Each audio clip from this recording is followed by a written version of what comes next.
Yo, what is going on, everyone? Welcome back to the channel and welcome back to another video. And today I'm bringing you guys another Cobra Kai video, and this time we'll be going over what if Miguel's injury was permanent.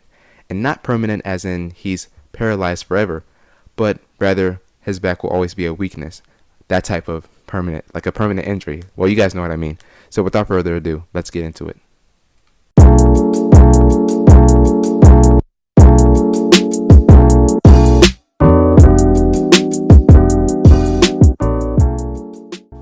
Now this what if will begin at the end of season 2 at the end of the school fight where Robbie kicks Miguel off the railing and Miguel will break his spine. And the start of season 3 will be the same as in canon up until the point where the doctor talks to Miguel and Carmen, and he'll tell Carmen that Miguel may never walk again, and even if he does recover, he'll never be the same because his spine is forever broken, or rather damaged, and continuing karate could probably paralyze him permanently. Miguel would later inform Johnny on what the doctor said, in which Johnny would be in denial, but Miguel would later get emotional that he showed mercy against Robbie and would question Johnny on his teachings and methods and why he ended up this way, but Johnny wouldn't respond like he did in canon, and it would be at this point where Miguel would lash out against Johnny, this time angrier than usual, telling Johnny that he doesn't want to see him again. And although this may be harsh with Miguel, you have to remember that Miguel is in a worse situation than in canon. I think this might be the most realistic way that this would happen.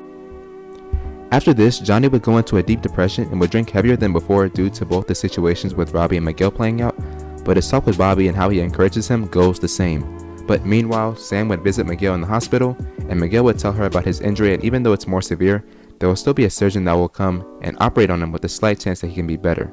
They have the same conversation as usual, and things remain the same until Miguel's surgery, which will be unsuccessful, but Johnny stays at the hospital instead of going to see Robbie like in canon. And it will be during this time that Miguel and Johnny would reconcile, and the story would stay the same as in canon, up until where Johnny helps Miguel with his rehabilitation. There was unorthodox methods, which stay the same as in canon, until Miguel finally gets feelings in his legs when he and Johnny go to the concert, and eventually with Johnny's help, Miguel is finally able to walk. So the story would remain the same as in canon, with Miguel still not being able to kick the frisbee out of Johnny's hand, showing that he's still nowhere near the type of recovery that he really wants. And later, Sam would teach Miguel the drum technique, or basically the rough version of it, and she would also, along with Miguel, convince the All Valley Council to resume the All Valley. So everything kind of plays out the same as in canon up until the final fight at the LaRusso home. And this would be the time where Kyler and Miguel would start fighting, but Kyler would wild out on Miguel. And during this time, while he's getting beat up, Miguel would remember the words of Johnny and also the dream of him competing in the All Valley, and would slowly start to gain his confidence back. But he wouldn't have the strength to fully counter Kyler's attacks and defeat him, and as a result, Kyler would continue to go ham on Miguel. This would continue until Dimitri and Hawk noticed what was happening to Miguel, but Dimitri would actually respond first and quickly come to Miguel's aid and finish off Kyler. After this, things would remain the same as in canon, with Johnny and Daniel coming together to train all of their students to defeat Cobra Kai at the All Valley, but just like in canon, they would struggle and they would debate and argue over different things since their styles and personalities contrasted with one another, but they would still try to stay together for their students' sake. It would be sometime around this point during training that Daniel would have a conversation with Miguel about his injury, and Daniel would tell Miguel that even though he'll never be the same fighter that he could have been, Miyagi-Do could help him in all aspects of his life and make him a great fighter, and maybe even better than what he would have been. Miguel would think about this, and not only would Miguel bond with Daniel, but he would also fully commit to Miyagi-Do and practice it way more than Eagle Fang, and would eventually earn the Miyagi-Do headband, much to Johnny's dismay.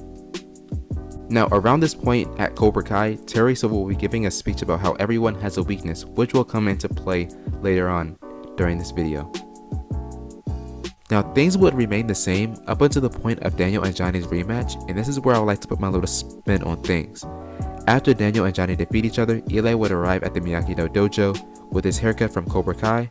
However, in the original timeline, Miguel and Hawk go to Johnny or side with Johnny, but Eli would actually change to Miyagi-Do and Sam would stay with Miyagi-Do. But in this timeline, in order to make things more interesting, Miguel would actually choose to stay with Daniel and would tell Johnny that even though he loves and cares for him and appreciates him for everything that he's done for him, he wants to give Miyagi-Do a shot since he has been enjoying it and thinks it will make him a better fighter. This would destroy Johnny, but Sam would tell Daniel the same thing, and although she loves her dad in Miyagi-Do, she thinks that learning Eagle Fang is the right path for her. Now with Eli, he'll stay with Johnny, but in this time he won't actually go back to Miyagi-Do since he will be a little more angry for what Cobra Kai did to him and would probably want to seek revenge, so he wouldn't side with the Miyagi-Do teachings. This means that Eli would never quit karate, which also means that Miguel and Dimitri would be the frontrunners of Miyagi-Do, while Sam and Eli would be the frontrunners of Eagle Fang, while Robbie and Tori would be the frontrunners of Cobra Kai. Now, on a side note, I think this makes all three of the dojos way more balanced, because in the canon timeline, Eagle Fang was clearly the weakest dojo since Miguel was the strongest, but Devin, who is somewhat competent in her own right, was the second strongest student in the dojo, at least in my opinion, student-wise. And since Bert and Mitch aren't that strong at all, that says a lot about the Eagle Fang dojo in season 4. But speaking of Devin and back to the story, Devin will be recruited by Miyagi-Do since Eagle Fang already has a female student, which is Sam. And this will be interesting for Devin's character because she already has a fiery, somewhat aggressive personality type, similar to Johnny, but that might bump heads with Miyagi-Do's teachings, but I don't see this as a huge issue due to her being a fast learner, especially with the fact that in season 4 she was able to master Johnny's complex kick from Karate Kid Part 1, and in season 5 she has a solid defense against Tori, but she lacks the technique in order to take full advantage of that. But this will be resolved with her Miyagi-Do training, which will make her not only a fast learner and a smart fighter, but one with great offense and technique, and she'll most likely be a counter fighter like Daniel was in Karate Kid Part 1, which means she'll be stronger than her canon self in this timeline. Now moving on, all the dojos will be training for the All Valley, and Sam's offense will be higher than that of her canon self, as well as Hawk, because both of them will be the main focus of Johnny, which means that Eli will have some training in Miyagi-Do, but it will not be on the same level as it was in canon. Dimitri will still be the same along with Robbie, Tori, and Kenny. However, Miguel will be the true balance of all the styles since he will combine the teachings of Miyagi-Do and Eagle Fang into one fighting style. Now the All Valley would arrive, and this time we would see Miguel and Devin in white gis with Sam and Hawk in red gis, and the tournament will play out largely the same with a few exceptions. And I just forgot to add, in this timeline I won't have the scene where Johnny's drunk and tells Miguel that he loves Robbie instead of him, and I'll just replace that with Miguel spending more time with Daniel and Dimitri or something. But anyways, that scene won't happen in this timeline. Now the skills competition remains kind of the same, but the only thing that changes is that Eli actually breaks the board, and he will do this because since he will be training with Johnny, he wouldn't experience that small mental nerf that he had in canon due to his confidence being actually upgraded, because Johnny would actually support him through his training and would likely give him a pep talk during the tournament, which also means that he reconciles with Moon much sooner and will have her support, Johnny's support, and Sam's support. Now the small matches that we do see would remain the same up until the quarterfinals, where we would see the match between Tori and Devin, and in this timeline Tori would actually perform better against Devin, or rather Devin would actually perform better against Tori than that of her canon self, and would actually gain points by countering Tori's attacks, but she would still lose in the end since Cobra Kai knows Miyagi-Do techniques, along with the fact that Devin is not as skilled as Tori at this time, so she would still lose, but it would be close and surprising given the length of her training. Now moving on to Eli versus Kyler. In canon, Eli was able to beat Kyler with just using Miyagi-Do.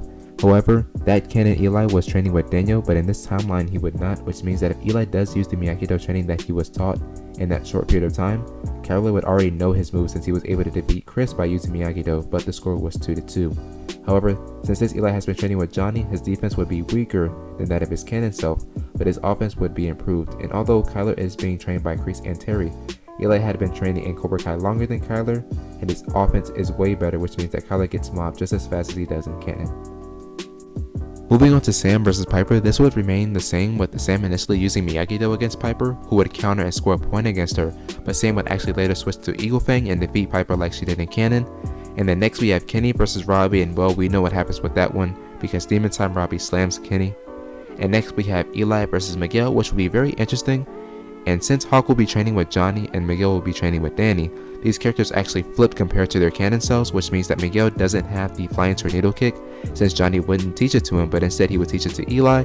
And I don't think Danny would actually teach Miguel the pressure points technique because he didn't teach Eli that in canon, and because Miguel would be too overpowered if he had that technique, but he would probably teach him sometime in the future. But regardless, in this battle things will play out similar like they're fighting canon. However, they wouldn't know each other's moves.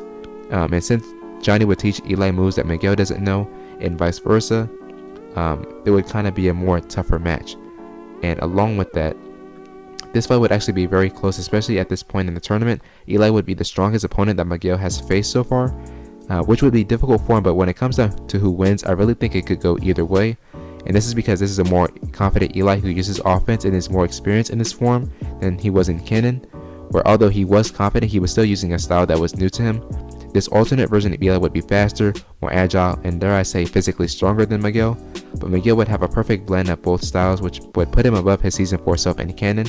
And if we go the route that Eli wins or Miguel pulls a muscle, he would move on to the finals. But I think this version of Eli would actually lose to Robbie, but I'm not sure whatever the case would be. So let's just go down the more interesting route, and in this route, or the alternate route, would be that Miguel would win, but it would be with extreme difficulty, and Eli and Miguel would of course have no hard feelings, but this would make Eli want to grow stronger, that way he can get a chance to defeat Miguel. But I do think that in a street fight setting, Eli would probably win. Now Robbie versus Dimitri would play out the same, which means that we would have Miguel versus Robbie again in the finals. But before we get into that, the female fight or female finale fight will take place before the male finale fight, because in canon, if Robbie won his match against Eli, then I believe Cobra Kai would have won the tournament, even if Sam won her match. So that's why Hawk had to win his match. That way the score between Cobra Kai and Miyagi would have been even up until Tori and Sam's fight. It's a little stupid, but in order for my plot to work, the fight comes before Miguel and Robbie's. Now Sam and Tori's fight would be interesting because the ref will still be in Terry's pocket, which means that the event or the cheating events of the match will still take place. However, like in season 5, Johnny would tell Sam to make sure that the points that she uses, or that she scores rather, are undeniable, and she would do that, and she would land more noticeable or more believable hits that everybody could believe that she hit against Tori, if that makes any sense. And she would actually follow Miguel's example of using both styles and would win with high difficulty despite the ref interfering with the match, which means that Sam from Eagle Fang is the female champion, but if Cobra Kai wins the male championship, they win the tournament overall, since they will have the most points, which brings us to the final fight, last year's champion versus last year's runner-up. Now here's where things get very interesting, because this alternate version of Robbie is above this version of Eli, which is the same Eli that gave Miguel a run for his money, and this Robbie also kept up with Miguel earlier in season 4 at the party, where he outpaced Miguel in canon, and in this timeline that would still be the same. So not only is Robbie faster and stronger than Miguel, but he's also being trained by Terry Silver and Kreese, with Terry teaching additional hardcore lessons which Miguel wouldn't know about, since Miguel only knows Johnny and Kreese's Cobra Kai teachings. This Robbie would know more Miyagi-Do than Miguel, which also means that Robbie knows Miguel's moves, and since he knows Miguel's defensive techniques, and also knows a somewhat different version of Cobra Kai, along with the fact that Robbie kept up with Miguel, who was using offense, which also means that even though Miguel knows both styles, Robbie can take anything that Miguel dishes at him, and can even surprise Miguel with moves that he hasn't encountered yet. But let's give Miguel the benefit of the doubt and say that they are both evenly matched. And I think that since this is a Demon Time Robbie, I am ignoring the fact that Robbie is conflicted because he is now facing his rival, and Miguel will most likely be his focus, which means that he'll focus on the match itself. And I think Robbie would remember Terry's lesson about an enemy's weakness. And who is Robbie's enemy at this time? Well, of course it's Miguel, and what is his weakness? And of course it would be his back. So what would Robbie do? Well, Robbie would begin to target Miguel's back as an act of revenge, since Miguel did the same thing to him in season 1 when Miguel targeted his shoulder. Now this will be a dark parallel between the two characters, which I think would be very interesting, because since the ref is in Terry's pocket, Robbie would get away with cheating and he will be the male champion. And after this, I think Miguel would have a moment of realization of what just went down, and how he did the exact same thing to Robbie last year, and how he really isn't a champion. And Robbie would later feel the same way after he wins, because he realizes that he isn't a champion either, and that the Cobra Kai way is wrong, and perhaps this starts them down the road of repentance and reconciliation. And since Robbie wins and is the new champion, Cobra Kai wins the All Valley tournament, and Terry announces that Cobra Kai will be expanding like in canon, and things will play out the same, but instead of Sam being the one that is overcome with guilt, it would be Miguel. Now because I changed a few things around, and since this video is probably a little too long, I think I'll end the what if here, since I'm thinking about doing my own version of Cobra Kai season 5, or I might do a part 2 to this video soon, because if I do that, then I'll have to wait until season 6 drops, since in this part I covered seasons 3 and 4, and then in part 2 I'll cover seasons 5 and 6. But in the meantime, what do you guys think? Did you guys enjoy this video? Did you guys enjoy this what if? What would you keep, or what would you change? And would you want me to do more of these what ifs? And if you would like, please let me know in the comments, along with any other video ideas that you guys would want me to do. And also please give this video a like if you enjoyed it. Also don't forget to subscribe and share this video with someone or anyone who likes Cobra Kai, so that others can discover the channel. And that's going to do it for me today, everyone. Hope to see you all in the next video, but until then, thank you for watching. Hope you have a great rest of your day, and peace out.